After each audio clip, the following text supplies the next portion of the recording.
ರಮೇಶ್ ಚಂದಪ್ಪ ಜಿಗಜಿಣಗಿ ಎಂಬ ಹೆಸರಿನವದ ನಾನು ಲೋಕಸಭೆಯ ಸದಸ್ಯನಾಗಿ ಚುನಾಯಿತನಾದವನಾಗಿ ಕಾನೂನು ಮೂಲಕ ಸ್ಥಾಪಿತವಾದ ಭಾರತದ ಸಂವಿಧಾನಕ್ಕೆ ಸತ್ಯ, ಶ್ರದ್ಧೆಯನ್ನು ಮತ್ತು ನಿಷ್ಠೆಯನ್ನು ಹೊಂದಿರುತ್ತೇನೆಂದು, ಭಾರತದ ಸಾರ್ವಭೌಮತ್ವವನ್ನು ಮತ್ತು ಅಖಂಡತೆಯನ್ನು ಎತ್ತಿ ಹಿಡಿಯುತ್ತೇನೆಂದು ಮತ್ತು ನಾನು ಈಗ ಕೈಗೊಳ್ಳಲಿರುವ ಕರ್ತವ್ಯವನ್ನು ಶ್ರದ್ಧಾಪೂರ್ವಕವಾಗಿ ನಿರ್ವಹಿಸುತ್ತೇನೆಂದು ದೇವರ ಹೆಸರಿನಲ್ಲಿ ಪ್ರಮಾಣ ಮಾಡುತ್ತೇನೆ.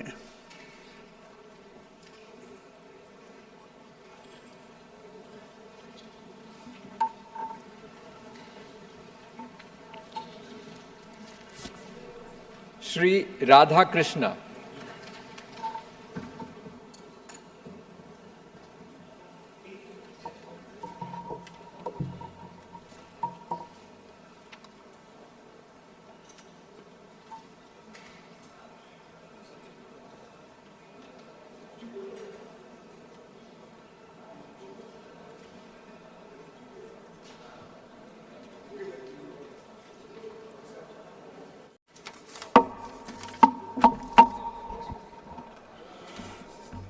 ಗೋವಿಂದ ಮಕ್ತಪ್ಪ ಕಾರಜೋಳ ಎಂಬ ಹೆಸರಿನವನಾದ ನಾನು ಲೋಕಸಭೆಯ ಸದಸ್ಯನಾಗಿ ಚುನಾಯಿತನಾದವನಾಗಿ ಕಾನೂನು ಮೂಲಕ ಸ್ಥಾಪಿತವಾದ ಭಾರತದ ಸಂವಿಧಾನಕ್ಕೆ ಸತ್ಯ, ಶ್ರದ್ಧೆಯನ್ನು ಮತ್ತು ನಿಷ್ಠೆಯನ್ನು ಹೊಂದಿರುತ್ತೇನೆಂದು, ಭಾರತದ ಸಾರ್ವಭೌಮತ್ವವನ್ನು ಮತ್ತು ಅಖಂಡತೆಯನ್ನು ಎತ್ತಿ ಹಿಡಿಯುತ್ತೇನೆಂದು ಮತ್ತು ನಾನು ಈಗ ಕೈಗೊಳ್ಳಲಿರುವ ಕರ್ತವ್ಯ ಶ್ರದ್ಧಾಪೂರ್ವಕವಾಗಿ ನಿರ್ವಹಿಸುತ್ತೇನೆಂದು ದೇವರ ಹೆಸರಿನಲ್ಲೇ ಪ್ರಮಾಣ ಮಾಡುತ್ತೇನೆ.